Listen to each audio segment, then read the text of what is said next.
Remember this, guys. If you don't follow your own mind, you will end up following someone else's. Hi, Mark Goodlow Jr., Regional Vice President, Primerica Financial Services. Mark Goodlow, you know, we met back a long time ago, back in as the cage they called it. You know, I would always come to this basketball court, and I was very, swell in basketball. But they said, man, this guy named Mark, he be coming over here, he be beasting. I said, well, Mark ain't met me then. And so one day I ended up meeting Mark, and we met on the basketball court, and I'm talking about perseverance, like short guy, perseverance, man, going into these tall guys. I'm saying I had come late, and I said, that was Mark right there. He don't know this story, but this is how I met him, so they said, that was Mark right there. I said, well, is Mark the best player on that team? They said, yeah, for right now. I said, well, when I get on the court, this is who I want to hold. I remember you having on a red do-rag, white shirt, I think some red shorts. I think so. I said, man, I want to hold him. And man, dude was relentless, man. He would not stop at nothing. You would come, man. You could drive, or he would drive, or whatever, and get fouled out at it. Still trying. We pretty much one and the same. He more stockier than me. I'm a little taller than him, but he would not stop. You can foul him or whatever. He persevered everything that you threw at him, and that's how I met Mark, but I don't know about his first encounter with me. He probably don't remember that. But as far as your career path, man, what led to your road to success? I already know you're a man of integrity. You get through whatever you encounter and all that good stuff. But what led to your road to success? Just to be straight honest, it's kind of like walking in your destiny, something that I had denied and refused. Because as you know, my father, has been in business for 20 years, the same business I'm involved in, and he was always trying to get me involved in the business. But I had a different plan in my mind, something other than what God had for me, and I ran from it, and I did everything else that I thought, was my goals and dreams. And I don't take any of it back, no regrets. But I actually thought that, coming from, they split up. My parents did, and my mother was education based, kind of like a rich dad, poor dad situation.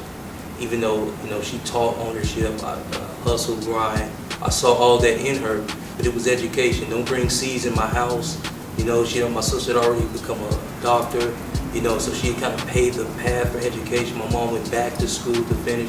And it was all education. You're gonna get degrees, and as far as I know, I bought into that, and I was pursuing my degrees, and that's why I was in Pine Bluff.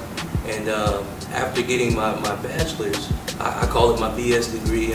Not knocking education, not that BS, but my BS degree, and thinking that my whole objective was to make. I didn't care what I was gonna be doing, as long as I could work and make $50,000 was my goal. I'd be happy. Picket fence, 2 kids, a dog, and $50,000 would have been my dream life. But after graduating, it didn't happen. And as you know, they say, well, Mark, if you want to get more money or better income, you get a better education. You go back to school, get better grades, you get a better job. And I bought into that too. And when it got an MBA in between that period, the same time. My dad had relocated from Kansas City to Pine Bluff, so now he's in my city, and I'm steady hearing about this company that he's involved in, and I'm going to make $50,000 when I graduate the second time. And needless to say, I never made, nobody ever knocked on my door and paid me $4,166 a month from a career, that $50,000, or whatever. But in that time frame of me graduating from my bachelor's to my master's, I saw his income double right out of Pine Bluff. All these reports coming up, economic deprived, lowest on this scale financially. Looking at the city now, you see that it's not necessarily thriving financially, but in the financial business, his income doubled. He had my attention, and by the way, I did go over $50,000, but it wasn't in income. It was in student loan debt.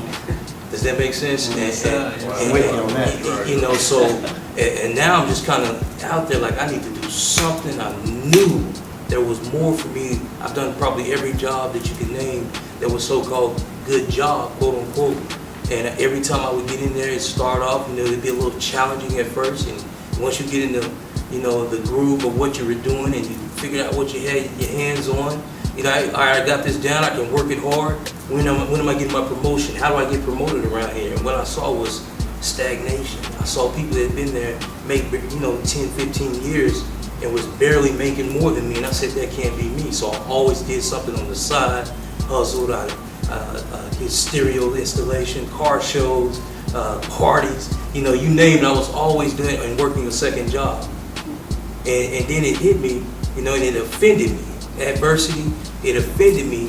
And it was a series of events, from getting ready to be terminated from the Arsenal, flipping over, you know, having an accident that, you know, I was at fault, and I had some alone time, 30 days of alone time. I couldn't get any more overtime, you know, because you got a securities clearance or whatever, and you got to have a security clearance to be able to go in, and they had to put me on a different shift. Without my overtime, you know, it was too much month at the end of the money. And I really got to think, I need to do something more. And, you know, my dad hit me, and I was getting married in a month to my wife, my baby mama at the time, and I needed some income. And he told me, he worked at 2 jobs, and he still, you know, he was like, you know, 2 jobs are for 2 people.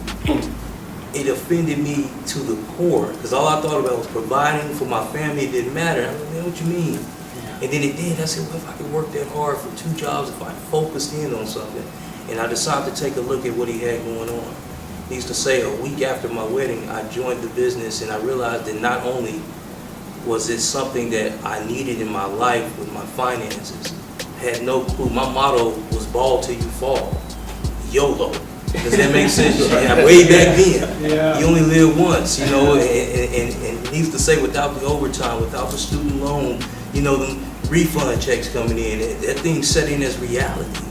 And the finances were all crazy. Here it is, I'm going to go into a financial business with a motto, ball till you fall. And that's what I communicated to all my peers. Does that make sense to everybody around me?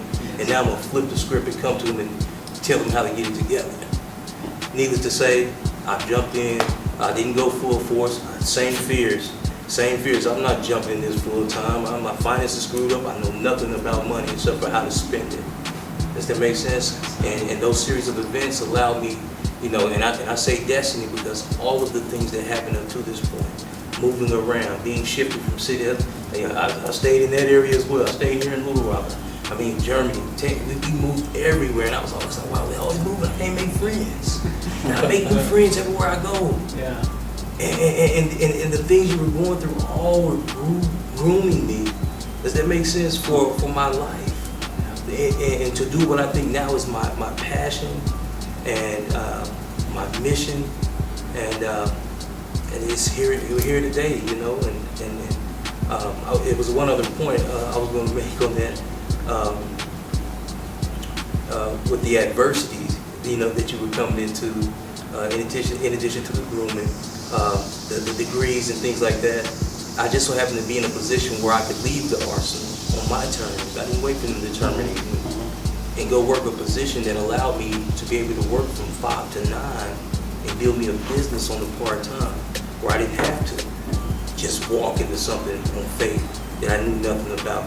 See, with 6 months of, man, I've been coming to see you with 6 months of no income, jumping off, you know, something, you know, so I was able to still have income, but then, you know, from that part-time 5 hours an evening, replaced my full-time position, part-time, you know, and as I was growing and getting better and started to develop and getting self out the way, because that was the biggest challenge I had in saying that I mumble, I sweat on my nose. What are people going to think about me? And when I got it and start thinking about others, and like you said, and start thinking, man, not only did I need this, everybody around me needs what we're doing in some form or fashion. And you start looking at others and you get yourself out the way. That brings us to where we are now. Road to success, guys. And I know you helped me. You are still helping me with my finances as well.